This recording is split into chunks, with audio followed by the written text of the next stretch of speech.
Hello बच्चों, आज मैं आपको एक ग्रामर का एक टॉपिक बताऊंगी जो कि बहुत ज़्यादा इम्पोर्टेंट है और ये यूपी बोर्ड के लिए तो बहुत ज़्यादा इम्पोर्टेंट है। ये 9th में भी है, 10th में भी है, इनफैक्ट ये 11th और 12th में भी है। ठीक है, और ये हर साल क्वेश्चन पेपर में आता भी है, तो इसलिए मैं ये सोचूंगी कि आप बहुत अच्छे से पढ़ोगे और आप एक रजिस्टर, पेंसिल या पेन आप लेकर जरूर बैठोगे।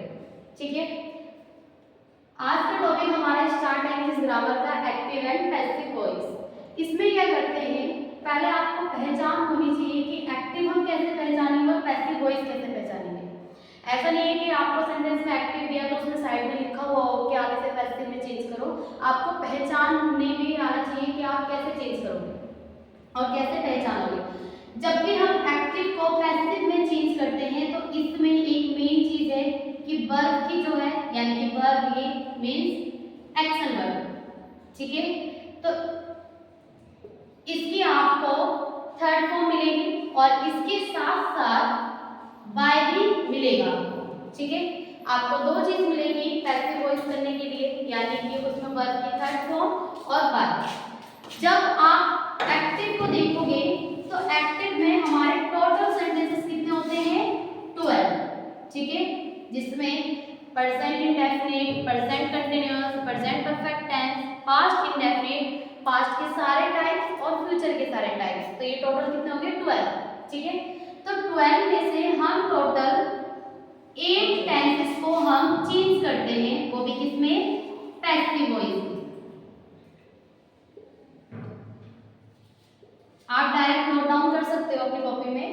स्टार्टिंग से देखो, एक्टिव एंड पैसिव वॉइस आज हमारा टॉपिक है। पैसिव वॉइस में क्या आप पहचान कैसे करोगे, आइडेंटिफाई इसको, उसमें वर्ब की थर्ड फॉर्म और बाय मिलेगा आपको। ठीक है, बाय के बाद तुरंत आपको सब्जेक्ट मिलेगा जो कि हमारा क्या बनेगा, एक न्यू ऑब्जेक्ट। ठीक है, verb it means action verb. Total tenses कितने होते हैं, 12। 12 में से हम चेंज करते हैं पैसिव वॉइस को 8। ऐसा नहीं है कि हम 4 सेंटेंसेस को चेंज नहीं करते हैं, चेंज करते हैं, बट ये इतने ज्यादा इंपॉर्टेंट नहीं होते। पहला है प्रेजेंट परफेक्ट कंटीन्यूअस, सेकंड है पास्ट परफेक्ट कंटीन्यूअस, थर्ड है फ्यूचर कंटीन्यूअस और फ्यूचर परफेक्ट कंटीन्यूअस।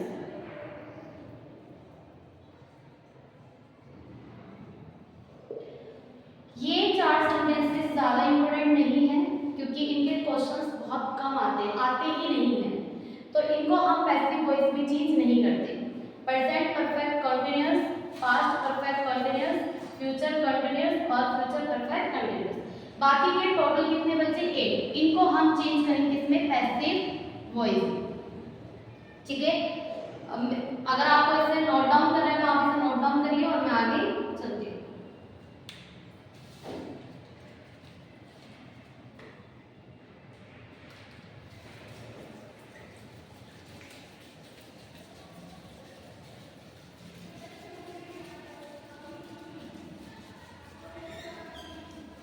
अब हम स्टार्ट करते हैं 10 से।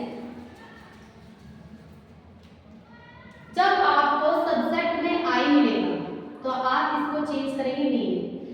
ऐसा नहीं है कि एक्टिव को पैसिव में ऐसा चेंज करेंगे, ऐसा नहीं, ये ऐसे भी चेंज होगा और ये ऐसे भी चेंज होगा। अगर सेंटेंस में आई दे रखा है तो आप मी में चेंज करोगे, मी है तो आई में। सेकंड है यू, यू का यू ही रहेगा, ही, him, she, her, they, them और we, us। ये ऐसे चेंज करते हैं। अगर सेंटेंस में आई है तो हम उसको मी में चेंज करेंगे, और जब आई को हम मी में चेंज करेंगे तो मी से पहले हम बाय यूज करेंगे, क्योंकि इससे ही हम पहचान दें किसको, पैसिव वॉइस। ठीक है, और उसमें आपको वर्ब की कौन सी फॉर्म यूज करनी है, वर्ब की थर्ड। यू है तो यू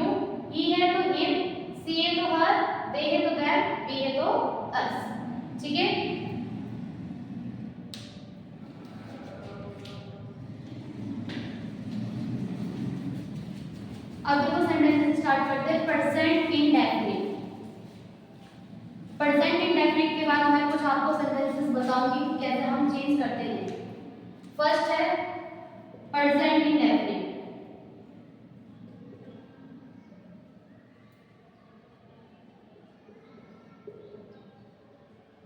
ठीक है, प्रेजेंट इंडेफिनिट का अगर आप मतलब नॉर्मली सेंटेंस का रूल देखोगे, एक्टिव का सपोज करो तो पहले हमारा क्या होता है सब्जेक्ट, ठीक है, उसके बाद हमारा क्या होता है हेल्पिंग वर्ब, या तो सेंटेंसेस में हेल्पिंग वर्ब होगी या फिर डायरेक्ट मेन वर्ब, उसके बाद ऑब्जेक्ट, अगर सेंटेंस में अदर वर्ड है तो लास्ट में अदर वर्ड और लास्ट में फुल स्टॉप। अदर वर्ड में टाइम पीरियड भी आ सकता है, ठीक है। तो आप इसे पैसिव वॉइस में कैसे चेंज करोगे, ये जो ऑब्जेक्ट है यानी कि मेन वर्ब के बाद तुरंत जो आपको ऑब्जेक्ट मिलेगा इसको आप शुरू में लिखोगे, ठीक है। उसके बाद यही हमारा क्या बन जाएगा, एक न्यू सब्जेक्ट। न्यू सब्जेक्ट में इसलिए बोल रही हूँ क्योंकि इसके अकॉर्डिंग ही हम इसमें हेल्पिंग वर्ब यूज करेंगे, क्योंकि ये जो हेल्पिंग वर्ब यूज करी गई है वो इस वाले सब्जेक्ट के अकॉर्डिंग की जाएगी, बट ये जो ऑब्जेक्ट के अकॉर्डिंग ही हम क्या यूज करेंगे इसमें हेल्पिंग वर्ब। उसके बाद मेन वर्ब मैंने आपको स्टार्टिंग में ही बताई कौन सी फॉर्म, वर्ब की थर्ड फॉर्म। उसके बाद अगर सेंटेंस में अदर वर्ड दे रखा है तो आप दो तरीके से बना सकते हो, या तो उसे सब्जेक्ट के तुरंत बाद लिख सकते हो या फिर आप बाय से पहले यूज कर सकते हो। तो यहाँ पे अदर वर्ड, फिर उसके बाद बाय, फिर उसके बाद डायरेक्ट क्या आ जाएगा जो हमारा इसमें सब्जेक्ट है, और लास्ट में फुल स्टॉप। पंक्चुएशन बहुत ज्यादा इंपॉर्टेंट है। अगर सेंटेंसेस में फुल स्टॉप दे रखा है तो आपको लास्ट में फुल स्टॉप जरूर लगाना है। अगर क्वेश्चन मार्क है तो सेंटेंसेस में क्वेश्चन मार्क जरूर आना चाहिए, ठीक है, बहुत ज्यादा इंपॉर्टेंट होता है। तो सेम वैसे ही प्रेजेंट इंडेफिनिट टेंस को हम किस में चेंज करेंगे, present continuous.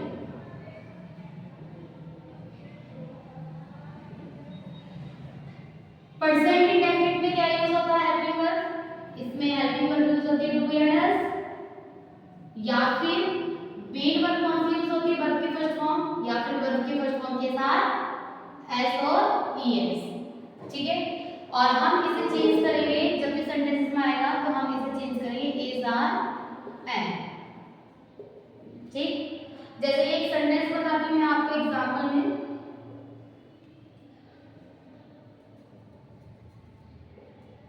My father goes to office daily। तो हम इसको कैसे बनाएंगे, इसमें my father ये क्या हो गया हमारा सब्जेक्ट, ठीक है। इसमें हेल्पिंग वर्ब नहीं है, गोज क्या हो गया इसमें मेन वर्ब, यानी कि जो एक्शन किया गया उसमें कौन सा एक्शन वर्ड है, जाने का, ठीक है। जैसे कि माय फादर मेरे पिताजी गोज टू ऑफिस, मतलब ऑफिस आते हैं कब, डेली रोज। तो हम इसमें जो मेन वर्ब है वो क्या है गोज, फिर उसके बाद टू ऑफिस, ये क्या हो गया ऑब्जेक्ट, ठीक है। वैसे हम देखेंगे ऑफिस इसमें ऑब्जेक्ट है और टू क्या है प्रीपोजिशन,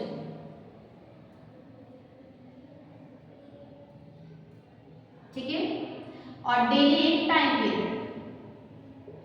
तो आप कैसे चेंज करोगे इसे, इसमें जो ऑब्जेक्ट है वो सीधा आगे आएगा क्योंकि ये हमारा क्या बन जाएगा एक न्यू सब्जेक्ट, ठीक है।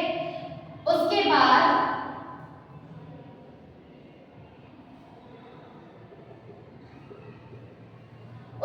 हम क्या करेंगे, ऑफिस के अकॉर्डिंग ही हम इज आर एन यूज करेंगे। तो ऑफिस फिर उसके बाद इज। गोज की थर्ड फॉर्म क्या होगी, गो, गो, वेंट, गॉन, ठीक है। आपको फॉर्म भी याद करनी है क्योंकि इसमें सब में वर्ब की कौन सी फॉर्म यूज होगी, थर्ड फॉर्म। तो गो फर्स्ट है, सेकंड वेंट है, थर्ड है गॉन। तो हम यहाँ पे लिखेंगे गॉन, ठीक है। फिर उसके बाद टाइम पीरियड आप बाय से पहले भी लिख सकते हो और सीधा लास्ट में भी लिख सकते हो, डेली, ठीक है। फिर उसके बाद my father, to by my father. ठीक है, एक बार फिर से समझ लो। जैसे एग्जाम्पल में दिया है my father goes to office daily, तो आप इसको कैसे करेंगे चेंज? फॉर्मेट ऑब्जेक्ट है तो ऑब्जेक्ट इसमें क्या है? ऑफिस। तो ऑफिस को मैंने क्या करा, सीधे डायरेक्ट आगे लिख दिया क्योंकि ये इसी के अकॉर्डिंग ही मुझे क्या यूज करनी है? Helping verb. ठीक है, तो ऑफिस, फिर उसके बाद क्या आगे इसमें इज, क्योंकि एक ही ऑफिस की बात करेंगे तो इसलिए इसलिए यूज करेंगे इज। फिर उसके बाद इसमें मेन वर्ब क्या है? मेन वर्ब की कौन सी फॉर्म यूज करनी है हमें? Third form. तो गोस की थर्ड फॉर्म क्या होगी? गो, वेंट, गॉन। तो इसमें थर्ड फॉर्म मैंने क्या यूज करी है? गॉन। जो टाइम पीरियड आएगा वो आप सीधा लास्ट में भी यूज कर सकते हो और बाय से पहले भी। ठीक है, आप अगर माय फादर डेली भी यूज करोगे तो भी करेक्ट है, अगर माय फादर बाय से पहले यूज करोगे डेली तो भी करेक्ट है।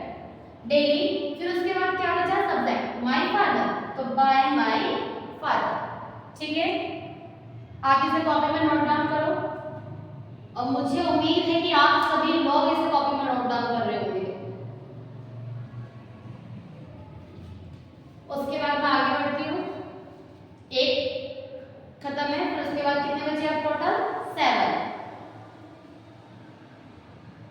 और मैंने ये नहीं बोला है कि वो 4 सेंटेंसेस को हम चेंज नहीं करते। 4 सेंटेंसेस को हम चेंज करते हैं बट वो इतने ज्यादा इंपॉर्टेंट नहीं होते, उनको हम लास्ट में लेंगे।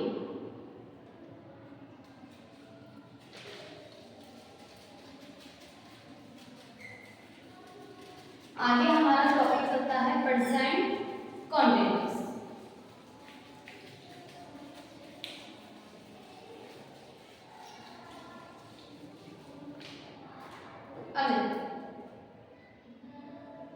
Present continuous.